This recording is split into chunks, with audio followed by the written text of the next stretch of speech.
Welcome to the Sutlifin Report. Len, your article, Philadelphia Amir confirms his neighborhood belongs to Muslims only, was in the New English Review, and it caught my eye. This is not the first time in this country that an Islamic leader openly admits to trying to create a new neighborhood that would belong to Muslims only, but it does cause me to ask many questions. So first of all, let's start with who is this Amir in Philadelphia and what kind of connections does he have? Is he someone your average American wouldn't mind as a neighbor? He's the Amir of the United Muslim Mosque in South Philadelphia, and that was founded by Lukman Abdul Haq, or better known as Kenny Gamble, who's a Hall of Fame musician, and many people know of him. His Universal companies purchased a lot of properties in that area in South Philadelphia, and this mosque was one of them. And this Amir, Qasim Rashad, he was born and raised in Philadelphia, northeast Philadelphia, and he went to school at the Dillard University in New Orleans, and he attended he made the Hajj at least at 2 occasions in Saudi Arabia back in the 1990s. He did that pilgrimage, and so he's I guess you can say he's a convert to Islam, but his mentor was his uncle who introduced him to Islam, and he got more and more involved and more enthralled with Islam. And in the website, he talks about how Muslims, Muslims bought the property. Muslims purchased. We own these buildings as if a whole religion can purchase buildings and under their ownership, which is kind of absurd, but it really speaks to exactly what his point is. That he wants to, not just him, of course, but also Kenny Gamble. I mean, their goal was to create this Islamic enclave in South Philadelphia, and they've been pretty successful. I mean, you can walk in that area. Nobody's going to attack you if you walk in that area, but it's you see people there working, mostly with hijabs, and then with men clearly Islamic. So Rashid, he has a long history of being associated with people who are very questionable. He talks about his membership in the American Muslim Council in Washington, and he was very friendly with the founder, Abdul Alamdi, and he admits that he actually was involved in some what he calls homeland security issues.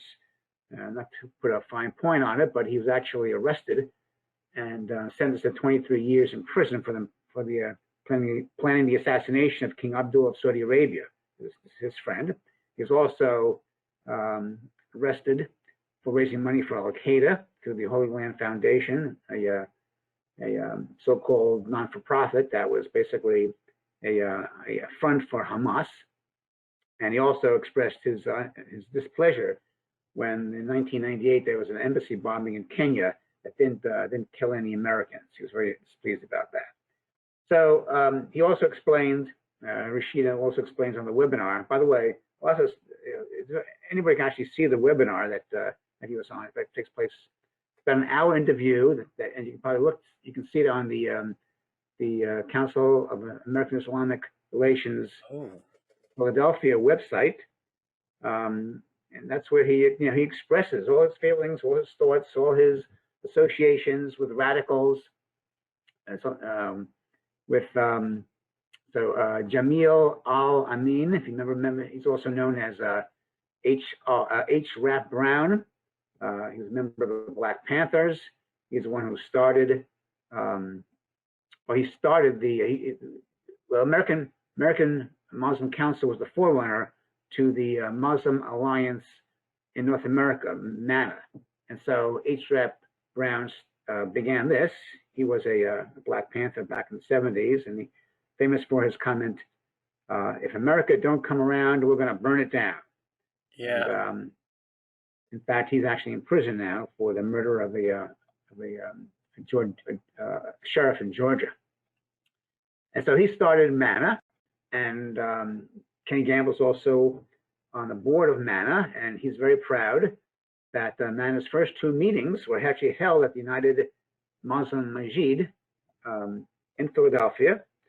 And along with Kenny Gamble, there's Siraj Wahaj, who was one of the co-conspirators in the 1993 World Trade Center bombing. So these are all his friends.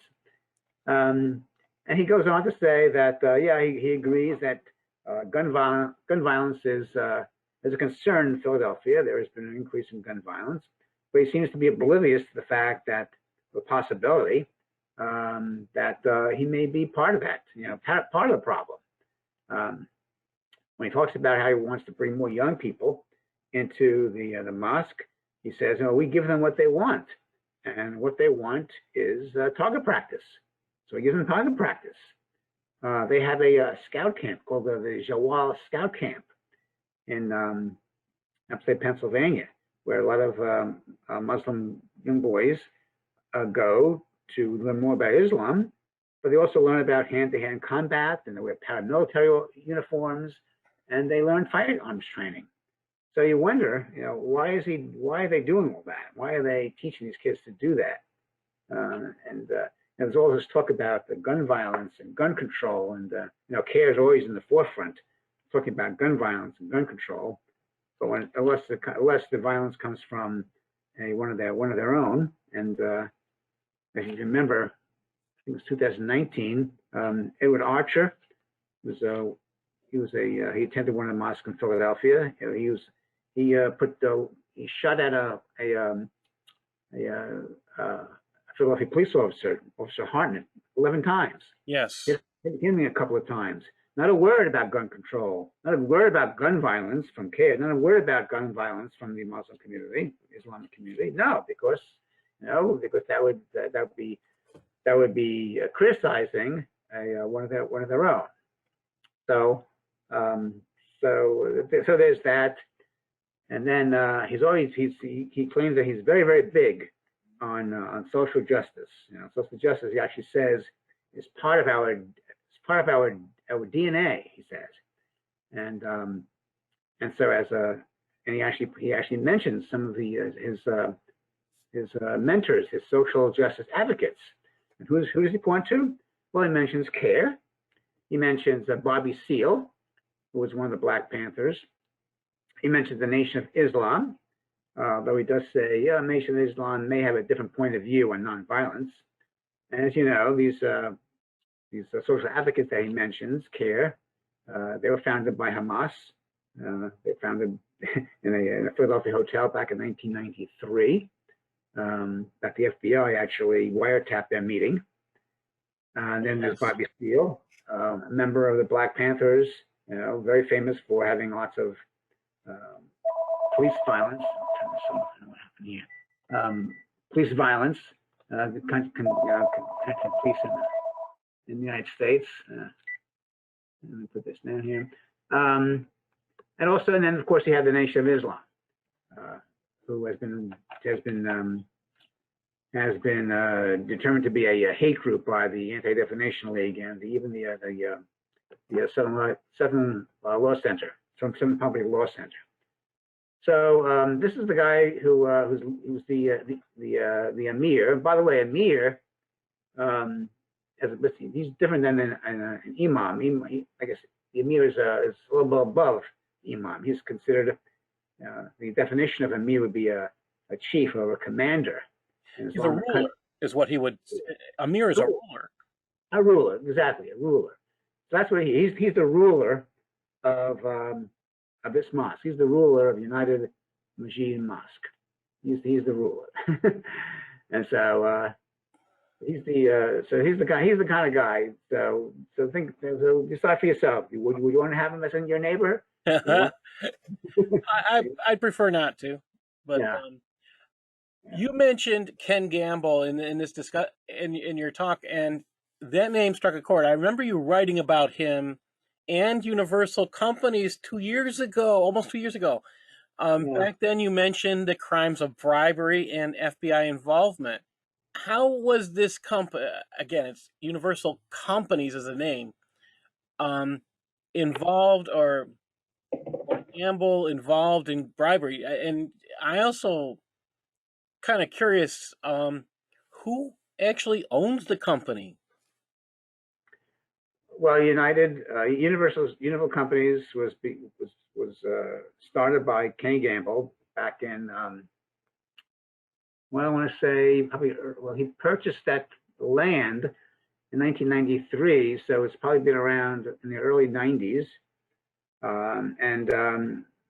His goal was to, and actually he said, we're not just here for Universal, we're here for Islam. His purpose was to purchase newest properties in that area and to improve them. He actually did improve them. He actually he got rid of the blight and got rid of a lot of the drug addiction there. But in the course of doing that, he's become very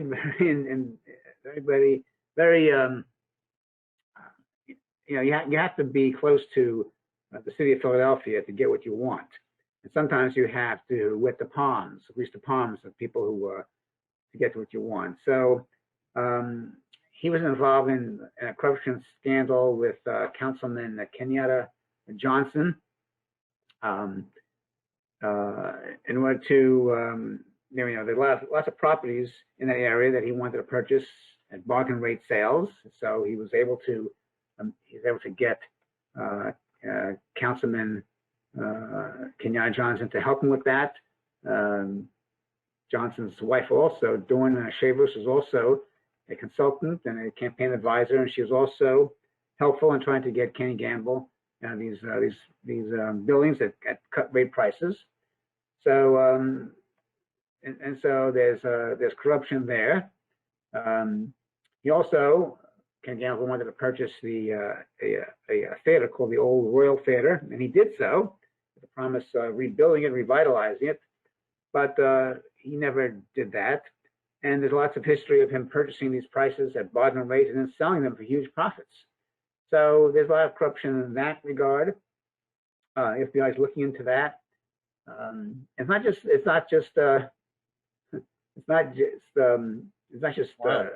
councilmen. It's also, believe it or not, it's also HUD.